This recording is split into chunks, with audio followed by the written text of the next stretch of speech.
চাওক আমাৰ মুখ্যমন্ত্ৰী ডাঙৰীয়া এতিয়া ডেভেলপমেণ্টত তেখেতে ফেল হৈছে, ডেভেলপমেণ্টত টোটেলি ফেল হৈছে। এতিয়া হিন্দু মুছলমান কৰি তেখেতে পাৰ হ'ব বিচাৰিছে।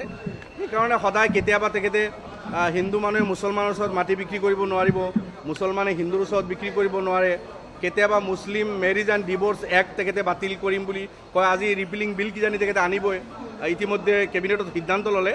তো মুছলমানে কেনেকৈ বিয়া পাতিব তাতেও তেখেতৰ চকু, মুছলমানৰ ছোৱালী কি পিন্ধিব তাতেও তেখেতৰ চকু, মুছলমানে ক'ত মাটি কিনিব বেচিব তাতেও তেখেতৰ চকু।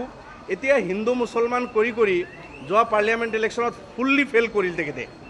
অসমততো ফেইল কৰিলে, বেলেগ ৰাজ্যত গৈ তেখেতৰ এই চব কথা বাৰ্তা কাম নচলিল।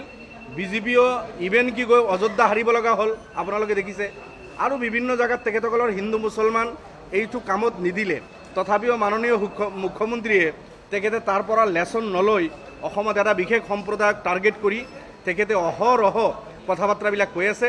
মই ভাবোঁ এটা জনগোষ্ঠীক টাৰ্গেট কৰি সেই জনগোষ্ঠীৰ শিক্ষা দীক্ষাত যদি আগবাঢ়ে, একফালে তেখেতে কয় শিক্ষা জেহাদ চলাইছে, আনফালে আকৌ কয় মাদ্ৰাছা বন্ধ কৰিব লাগিব, ইমামৰ কি প্ৰয়োজন আছে, মাদ্ৰাছাৰ কি প্ৰয়োজন আছে, এই স্ববিৰোধী কথা বাৰ্তাবিলাক কৈ তেখেতে এটা জনগোষ্ঠীক টাৰ্গেট কৰিছে, এটা ধৰ্মাৱলম্বী মানুহক টাৰ্গেট কৰিছে, যিটো ডেমক্ৰেচিৰ কাৰণে দুৰ্ভাগ্যজনক।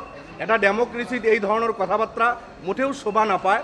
গতিকে আমি আহ্বান জনাইছোঁ মাননীয় মুখ্যমন্ত্ৰীক, আপুনি ডেভেলপমেণ্টৰ কাম কৰক। আপুনি শপত লৈছিল যে সকলো জাতি জনগোষ্ঠীক সমদৃষ্টিত চাব, সকলোৰ কাৰণে সমানভাৱে আপুনি কাম কৰিব। গতিকে সদায় মুছলমান কৰি নাথাকি আপুনি অসমত বসবাস কৰা হিন্দু মুছলমান, শিখ, বুদ্ধিষ্ট, জৈন সকলৰ কাৰণে চিন্তা কৰক, ডেভেলপমেণ্টৰ কাম কৰক।